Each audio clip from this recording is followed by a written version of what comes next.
Hello, hello, and welcome to another edition of the Law Firm Blueprint. I do these things, Seth, is because when it's in editing and I'm the one who's doing the editing because we turn them around so quickly, I can see by scrubbing fast when we are ready to go. So that's how I'm able I to get thought the it was the podcast hook. turned around I so thought you're quickly. going with the hook. I got Dennis Yu in the office this week, and he's constantly the videos. They got to have a hook to bring him in. The Gotta top have a three hook. things that'll keep oxygen flowing to you so you don't die. Yeah, that's what it's all about. That's what it's all about. So I want to check in with you, of course, everybody. That guy over there, Seth Price from Blue Shark Digital, as well as managing partner of Price Benowitz. I'm Jay Ruane. I'm from the Criminal Mastermind, and of course, we both run our wonderful law firm Blueprint Facebook group with over 2,000 law firm owners trying to scale their firms and do better every single day. And so, Seth, I wanted to chat with you this week and check in. How's your week going? You've been traveling a little. Traveling a little, travel to come. It's a crazy fall. We got a bunch of cool stuff going on. This week is TLU as well as Great Legal Marketing, which to me would be sort of like the great sort of full circle. 15 years ago, sat in the back row of a Great Legal Marketing and met a couple, legendary people, Ed Lake and Emery Ledger. I really went a different path and didn't sort of join that herd, but have been invited back to speak this year, for the first time, which is kind of a great honor to come full circle, or place you sort of started out as a place where you're now presenting.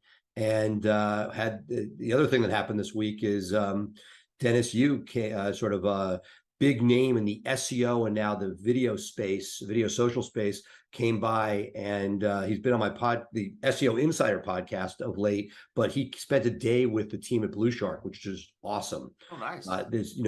It's just the mind that he has and what he's seen and what he sees in the future. Just a great person to have the team leverage and bounce ideas off of and continue to sort of push forward and innovate together. Yeah, that's one of the things that we should even talk about a little bit about. We have a lot of great people in our audience, but one of the things that you always want to do when you have the opportunity is really critically evaluate who you're going to see speak, who you're going to go and invest your time with, because really you kind of want to be the dumbest person in the room, right? You don't want to be the person that has the ideas. You want to get knowledge and get inspired by other people, and so the more opportunities you have, the better. One of the ones talking about just inspiration and that type of thing. A friend of the show, Melissa Shanahan, is launching something new. You had some information about Yeah, that. no, just exactly. It's a business mastery program. A lot of coaching groups out there. Big fan of hers. She's done some great stuff. Excited to see what she does, bringing people together quarterly, virtually, with coaching in between. Look, I know you're starting to do some work with Knock Hazel as we do, Yep. with Fireproof. I'm a big fan of just anything that gets people rowing in the same direction. Sure. And there's no one size fits all. And to a certain extent, and Knock Hazel will tell you this, like a plan that is poorly executed better than no plan at all. And so the idea, and I'm not getting his words exactly right, but the idea that finding whatever fits your ethos, but making sure you do something and continue. And for a guy who sort of didn't do as much coaching, have Bill Biggs working on operations, working with Fireproof on our EOS-esque implementation. They do their own twist on it for law firms, but there's no magic. And my feeling is, find something you like at a price point you feel comfortable with, and run, because every time I sort of am cynical about it, I take one of these different programs and I see actionable takeaways, and my team, for example, taking our head of operations and moving her closer to a COO, something that she may not have come in with naturally or with that training, but using these different programs to up level your team. Again, there's always the concern that somebody's going to leave, but what do they say? Train them, they may leave, but the worst thing is, don't train them, they may stay. Yeah, and it's one of these things that there are, compared to when you and I were starting out, when there really was like you and me in the back of a room saying, have you thought about this idea? Have you thought about that idea? And literally just sort of like throwing spaghetti at the wall to see what sticks. There are a lot of opportunities now for entrepreneurial lawyers. There's podcasts, obviously, like ours. There's groups like ours. There are conferences. There are, you know, I mean, like NTL's got their business of law coming up. There's a lot more focused on, hey, running the practice of law as a business. And it almost is like, you know, people out there could be drinking from a fire hose. I mean, you and I both know there are people who literally will go to everything.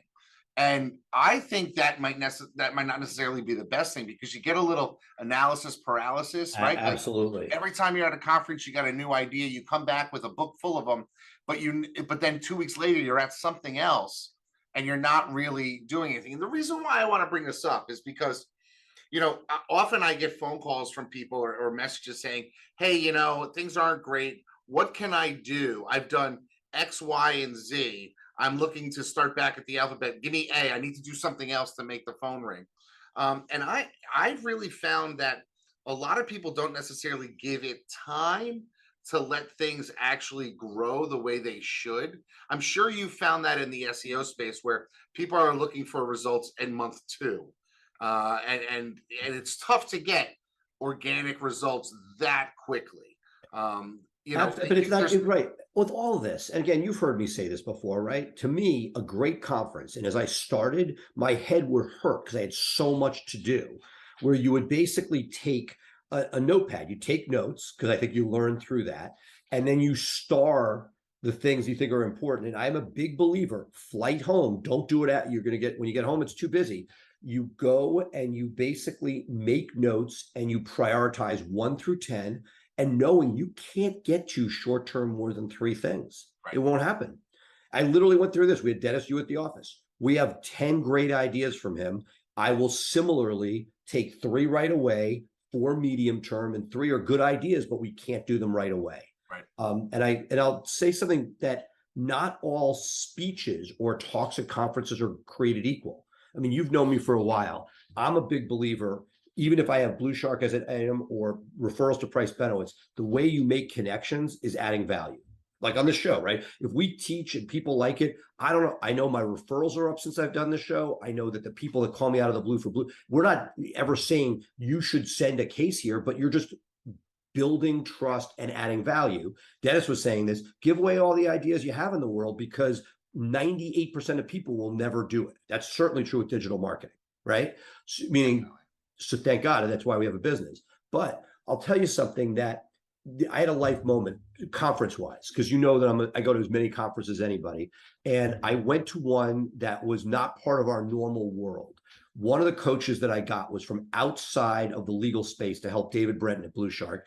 And it's the CEO Coaching International. And this is sort of like if you know what YPO is, this is sort of like a high-level coaching for very successful entrepreneurs, 8, 9 figures, with some people having, 10-figure exits. It's that type of a group.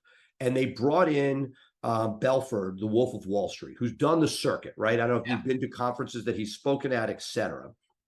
And one of the things that we identify that have seen is he has a great story, right? The movie's entertaining. He's a great salesman. Yeah. And he gave a keynote, which was fine. I didn't learn anything. I sat through it, which is rare for me, but that isn't where I got value, right? Because that's inspirational. And if you need inspiration, go, but that's where you're saying, don't keep going to conferences for inspiration, because that's not going to make you money, right? So I went to a breakout session. They had breakouts afterwards where he's in a small room, overfilling with people on the walls. And he went into detail where he broke down his selling techniques, not the story that made him famous, but the idea of like persuasion method is awesome.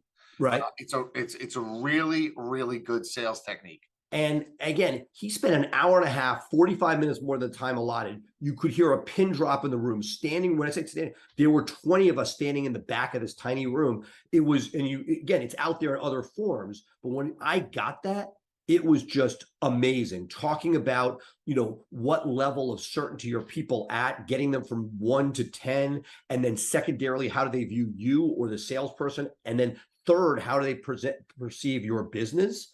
And each of those have to align, and talking about moving it up. I mean, this guy, as he said in his keynote, it could be used for good or evil. But when you start dissecting the way he did, looking at sales that way, I thought was just brilliant and gave me, even for a guy who goes to all these all the times, it took the back room, which sometimes you get with the speaker after they speak. But when you can get away from the stump speech and you can get to that sort of extra value, to me, that was just incredible. I'm happy to put in the comments a link to a YouTube that he has that has much of what he discussed there, because I found it incredibly valuable. That'd be great. That'd be great. Okay, so that leads me to my next question. And this is something that you and I actually have a little personal disagreement on. We've gone back and forth. You've told me I'm crazy for doing what I'm doing, but I think it's something that we should discuss. And I'm just going to lay it out there. I'm a big believer in building your brand, building it on social, building it locally, building it in, and investing in building your brand. And it's my understanding how you think that is necessarily incorrect, that you should take that same money and time and put it into things like digital marketing to capture the hot leads, versus me saying, no, there's also a branding component that you need to have. So am I encapsulating your well, position? yes. No, look, we could have our normal, like, you're wrong, I'm right. Look, I'll start off with, I don't think it's step one. I do as a 43 lawyer firm, some branding. Yes. Do I go to conferences where it's brand? And are there things you can do with it? Yes.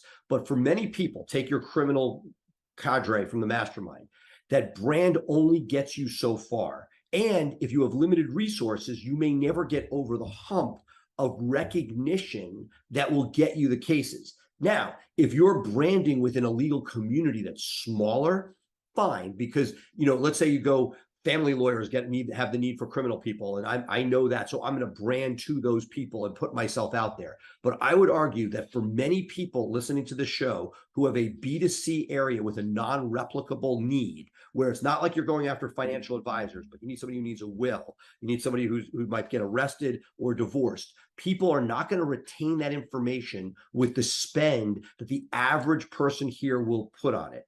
And that if you don't get to the point where a brand exists, and there are people, Morgan has it, there are people in upstate New York, Salino has it in New York, where you get to the point where you've created a brand, those guys are spending tens of millions of dollars, sure, right, on brand. But if you don't overcome that hump, to me, that is money that is going down and may not, and likely will not show you ROI in the short or medium term. And that if you need to keep the lights on and you want to build and grow, particularly in a criminal defense world, use that as an example, but I think it could be used for PI or family, that those dollars can get actual cases that will build your firm and bring good follow-on clients and all sorts of positive attributes, that if you pump the money into brand, you may have nothing to show for at the end of the day, where if spent well, that actual search will make you a higher ROI in the short and medium term. Long term, you could build brand, but that takes a lot to get over and is generally early stage, I think, a fool's errand, in that you're not going to be able to get there fast enough to be able to build and grow your firm. See, now, and here's where I can appreciate your sentiment, but I think you're wrong. Okay? And here's why. Adidas had a brand with Kanye West, and they just cut ties with him. Now they are going to continue to build their brand. They're taking a little bit of a hit. But you and I know that we are not talking about scale for the most part among people in our audience and most lawyers in general that rises to that level, right? And they don't even necessarily rise to the level of Price Benowitz with 40 plus lawyers. Majority of people in our audience are local lawyers who have a niche practice, most likely in a small to mid-sized community. And I think if you are investing a little bit of money, now I'm not talking hundreds of thousands a year, I'm not even talking tens of thousands a year, I'm talking maybe a couple thousand a year in targeting locally.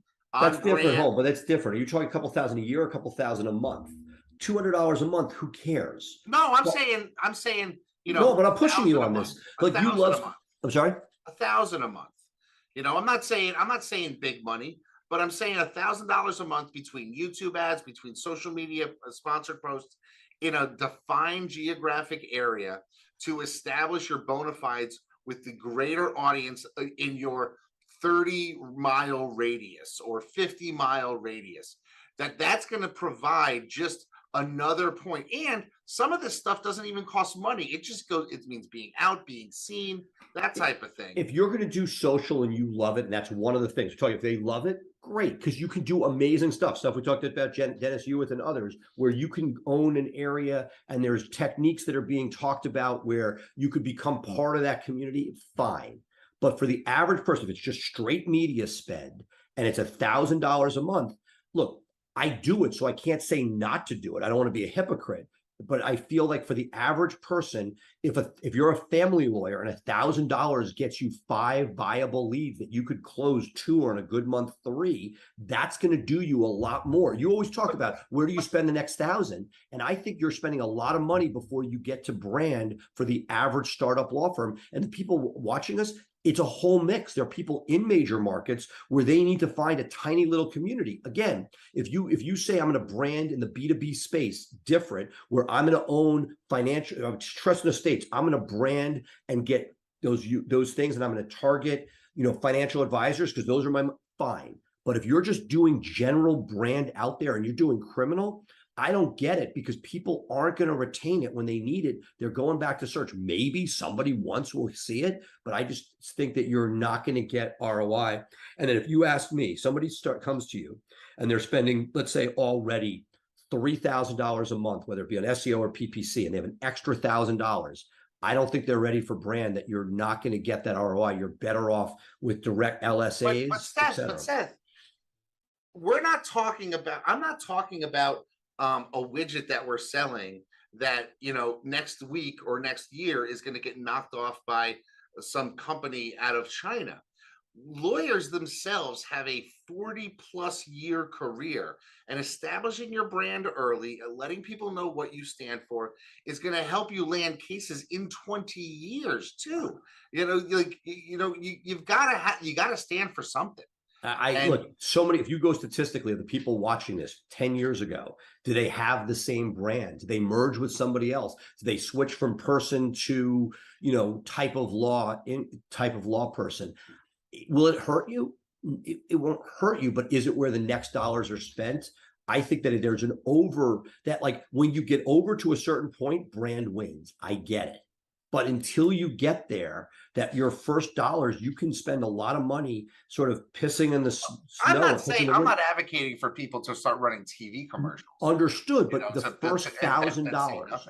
So to me, I'm going to push back on you and say, hey, there may be a time and place for it, but what level of paid search and or SEO and or whatever else you're doing? Just like if somebody comes to me and says, I'm in a B2B law space. You've heard me say this before. First thing I say is don't do SEO unless you're doing everything else you should be doing. Right. Are you going to a dinner? Do you have a eating club? Do you have season tickets? Are you holding a breakfast for people in your space? Do you have all those things? Okay, great. I have a 5-lawyer firm. I'm doing all those things. Now let me SEO into the industry. Great.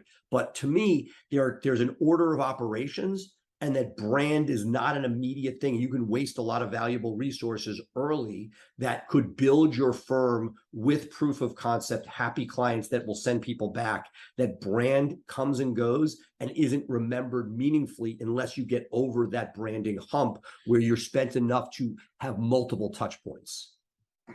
Maybe we're defining brand differently. And that may be because I don't necessarily think of brand as just your logo hammering people over and over. Part of my brand as my firm involves the care and customer service that we have. Part of the brand of my firm includes our knowledge in the area of DUI defense and domestic violence defense, which is what we're known for. And so by going out, spending time speaking, letting people know I exist, answering questions for lawyers, all of that to me is building brand. Right. And so I'm going to maybe I invest that $1,000 this month in in having my slide deck professionally produced and go up and teach a bunch of lawyers in a CLE. Absolutely, but listen, that's a bunch of lawyers. That's different. That's not brand. That's B2B marketing. I'm all for that. Oh no, I disagree. I disagree. But That is part of your brand. You're not holding time. Are you Personal doing a brand. slide? Are you going to a slide deck to like a random like a random thing? Or are you going to targeted stuff? No, I'm going to targeted things, and I'm Right, but that's not brand. I mean, it's brand, but it's a subset of brand, and that's what I'm saying. If you ran your ads to the legal community, I get that as a referral piece. But if you're saying I'm going to put media against the general population where they're looking at ads for everything else, yeah, I'm not talking. I mean, there are, one of the wonderful things about digital marketing now is that you can actually target the people that are more likely to need you based on your consumer list. You go in, but that's the hard part about criminal. That's why, to me, when I see young lawyers, I'm doing criminal, should I do BNI? I'd say no. Oh no, I would say no, absolutely, because those are business owners. They don't need. But it's brand. To follow to the Jay Ruane, it's brand. They might need you at some point. They do, but it's not enough of a use of your time to do that you're better off. You know, you're now nothing. If you did BNI every week for a year, you'd get a couple cases. It's just not a good ROI in your time, in my opinion. Whereas the Jay Ruane model, where you went and did stuff against the grain, where you went to the bar association or whatever general meeting of lawyers are, and you said, I'm the DUI guy. I get it. That's genius. But putting pre-rolls on to the general population that's not to lawyers, I don't get it fully at an early stage. There's a place for it, but with a nominal budget and with a choice, because we always talk about on the show, where do I spend my next 1,000? I don't think that the early stage firms are spending their next 1,000 on brand, and that you could piss away valuable resources without any cases. I'm case in point. I spend like up to 3,000 a month on brand, on pre-roll and all that stuff. I don't see direct ROI. It's very hard to get ROI, period. Again, maybe I can't track it. Maybe it's one of the 17 points somebody has before they get to my firm. So I'm doing it. But that stuff that I do once I get to a significant budget, I was very, very focused on paid search, organic search, making sure for the transactional things like criminal, like family, that we're there at that moment. Over a career, absolutely. But short term, I think that where you sit now is different than much of our audience.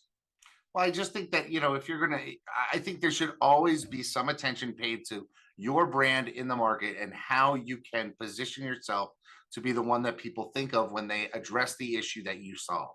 And that's really what I talk about when I mean branding. I want other lawyers. I want other business people. I want people thinking Jay Ruane equals DUI.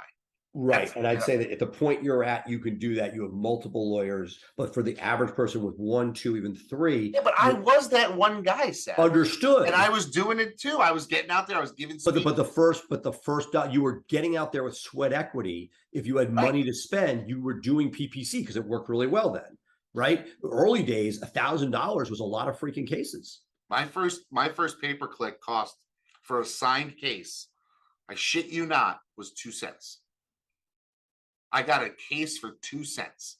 Could you imagine if you could get a case in today's by your own market? Name for 2 cents? I just look to show that, like, we had a situation. Somebody gave us a new technique for retargeting that I'm testing. I always use my own firm as a test. I wake up, there's some absurd amount of money spent on retargeting. And I was like, and I'm getting oh no, don't worry, Google crawls it back because apparently they you give them a budget and Google likes to blow it away. My point is, it's a constant, figuring out different angles of how do you get it, but it's no longer 2 cents. I'm spending more than that on our own brand. I know lawyers, TV advertisers that are spending 5 figures plus monthly just protecting their brand. A final point, which not to pivot off, but something that comes up that if we want to sort of end this, you could love to hear your final thoughts on it. But something that came up the other day was people buying other people's brand names for PPC. Something I've never advocated. I think it's kind of nonsense. I'm sure it makes a buck, but something to come up just for the audience to be aware before you get too excited, because you're going to see other people coming up for your name in pay-per-click. One of the things to be careful about is before you get too excited, a nice note to them, just asking them to make you a negative keyword goes a long way, because Google has gotten to the point now where, yes, some people are evil and they're buying your name, Most people are not. It's that when you do pay-per-click, whether it be for your firm or whether you're doing it for your law firm blueprint, whatever, if they see somebody else searching for something that is in your world, then they will show that ad. So for example, if I'm making this up, but let's say somebody was searching for crisp and you had budget for the law firm blueprint and the person's a criminal lawyer, they're going to show your ad knowing there's a chance that Google can make a buck. That's why they're so rich. And so before you get too excited that somebody is actually infringing on your IP, we got a crazy person yelling at us the other day. There's a better than even chance. I pay 80% likely it's Google that's your problem, not the person. Oh yeah, absolutely. I agree with that. Google's nefarious when it comes to stuff like that. You know, they introduced their session-based retargeting. So I could be searching for a plumber. And if, 3 hours ago, I searched for a lawyer, when I look for a plumber, they could serve me ads. And what's frightening to me is that, so maybe somebody is searching for a plumber or doing a session-based retargeting session, and they're not searching for a lawyer, but they click on my ad because it looks interesting. Who's this lawyer? They click, and now I just paid $175, not 2 cents, for that click because somebody stayed in my site for a little while. They count that as a valid click through. I'm not getting refunded, but I've just paid for somebody to just learn what they wanted to learn about the DUI process or the criminal law process. So Google has really pushed the envelope as to what the right thing to do is, I guess, in some of these situations. So it's definitely something that you got to look out for. Right. So, and just to conclude, I'm not anti-brand. I just feel like you have to be careful that when you're starting out, that you're not going to get to a point, not that you shouldn't be aspiring to be Jay Ruane and known by everybody in that, but if you're to do it, I think you're going to get much better ROI in a B2B, which is why when you look at any marketing group, there are a lot of them. Stephen Fairley over the years was like so good at early paid Facebook that it worked for him because he had a fishbowl of potential customers. If you look at it like you have a fishbowl of B2B referral sources, great. I just think when you move into the B2C world, it is easy to justify it with brand, but not to piss away a lot of money and then not be able to justify the ROI on it. Yeah, no, I definitely don't think you should be spending a ton of money on it, but I definitely think it should be part of your conversation and things that you're thinking of. And branding goes so far as, making sure that you have color consistency across your website and your promotional materials, a sharp logo, all of those things. It's not just one thing or the other, and making sure that you're updating your GMB or GBP. No, look, that's my bread and butter. I'm just saying the idea of media against B2C brand is a very tumultuous world that should not be like, there should be 3 points before, you think it's a great idea because you listen to Jay, you sleep on it. You then, you sort of think about what could I do with that same money? Next question Jay would ask, is it better to do it on this or that? And the moment you sort of get to the point where you've slept on it, you've said, hey, that $1,000 could buy me X, Y, or Z in different areas, and I'm still good with it, fine. But to me, that's the issue is, every time you spend money, are you evaluating what the other options for that are? Awesome. All right, Seth, that's going to do it today for here on the Law Firm Blueprint. Thank you all so much for being with us. And we'd love to have you as a member of our group. If you are not one yet, please join us in the Law Firm Facebook Law Firm Blueprint Facebook group. That's a mouthful right there. And of course, you can always catch us live every Thursday, 3 p.m. Eastern, 12 p.m. Pacific, right here live on Facebook, as well as in a number of different groups that are out there. And then if you want to take us on the go, wherever podcasts are available, Google, Apple, Spotify, wherever, just search up the Law Firm Blueprint. Make sure you give us a follow so that every time we drop a new episode, you are notified and it is ready to go. You got something to add? Yeah, I was going to say, I was walking to a conference, got out at the valet, and this guy says, can't talk to you now, I'm listening to you. It was a great experience. That's awesome. It's funny. I don't go to conferences really anymore. I'm sticking close to home. And although I don't know, I may be joining you in Miami at the end of January. We shall see. I'm looking forward to those days when people say that they're listening to me as I bump elbows and shoulders in hallways of conferences. You're just always at a conference. Right. Well, I was going to say, anybody who's had anything better to do, go do that now. I'm just going to talk to Jay. The Yanks, I'm devastated. It's just crazy. So let me ask you, do you think they have it in them to actually make a run, or are they, do No. we have to get rid of Aaron Boone? Well, I mean, look, that's another question. Like firing manager is always symbolic, but we don't have the pitching.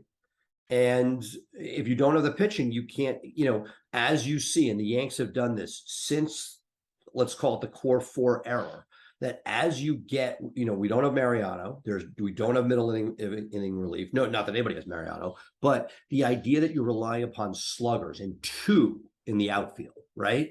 And look, this is not an average slugger. This is a once in a generation slugger, but it demonstrates that pitching beats hitting. When you get to the elite point where there are, two teams left, right? You have to get through the Astros, you got to get through the Phillies. We know it's the Phillies, but an elite team that, yes, there are times when hitting matters, and Phillies saw that, but you got to be in it to win it. And they were just not even close. Like, this wasn't like, you didn't say, oh my God, I can't believe they got swept. You're like, that's about right. This wasn't a devastated, they barely got through Cleveland in some respects. And and the worst part was their defense didn't help them. Well, so, I mean, they had, and I mean, in reality, Cleveland almost found a way to win by playing small ball. Exactly. Right? Dink dunk hits, that type of thing. I mean, if you look back to when the Yankees had their last big run, you had Cone, Pettit, Wells, you had Stanton for long relief. You had, at first you had Wetland, you had Mariano, then Wetland, and just Mariano, which was, the best of all time. Right. We are missing that long middle reliever. We're missing that third starter. We're missing a closer that's a lights out closer. I mean, you can't bank on home run hitting. It doesn't work. No, year after year. A-Rod, how many times, except for once, did it just shut down? And it's not like he's but for Roy's, he's a Hall of Fame guy, right? It's like Hall of Fame doesn't beat great pitching. What do you do at best? At best, you're going to be a 333 guy. That's one, And you got, I like some of the new kids that are coming up. I like absolutely. Dater. I think Dater's going to be great. I hope they re-sign Judge and make him the captain. I'm a big proponent that he at 30 is worth, $300 million for 10 years. It's also look, the Dodgers keep ponying up. You're going to let him go there. Like, think about it. With what they're charging and what you're paying for seats next season, they can that's not a crazy number for them. Not at all. Not at all. I mean, they'll sell 300 million worth of jerseys in the exactly. And you said it before. I couldn't agree with you more. We disagree a lot. Like that alone on a branding play to let him go. Like, what's your? He is the focus of the team, right? And look, I see it like being a Caps fan watching Ovechkin here, right? Regular season hockey, they've had one championship, but they've been good for a lot of years. They sell out every game. Those key players make a huge difference. And what kills me when you're looking at the Yanks is that, like, I just don't see it changing anytime soon. One thing that nobody's talking about is we lost Father Steinbrenner, and right. we have somebody else, and there is a certain business owner imperative of winning that doesn't seem to be there, and it sucks. I feel like when you look at the number of years since a last championship, we're looking at the CBS years, the Horace Clarke years. And it's tough to stomach. It is. All right, folks, that's going to do it for us. Thank you so much for being with us. We will commiserate over another long off season, cold weather for the Yankees, but we'll be back in the spring. But in the meantime, check us out next Thursday when we'll be talking all about legal marketing, scaling your business, running it with systems, and maybe some more baseball too. Oh, remember, Giants and Jets. You haven't had this good. Hey, I'm going with Ryan McKean on Sunday to see the Jets versus Pats. And I think the Jets are going to win. I'm really looking forward to that. That's going to be a fun time. Awesome. Thanks so much, folks. Have a great weekend. We'll see you next week here live on the Law Firm Blueprint. Bye for now.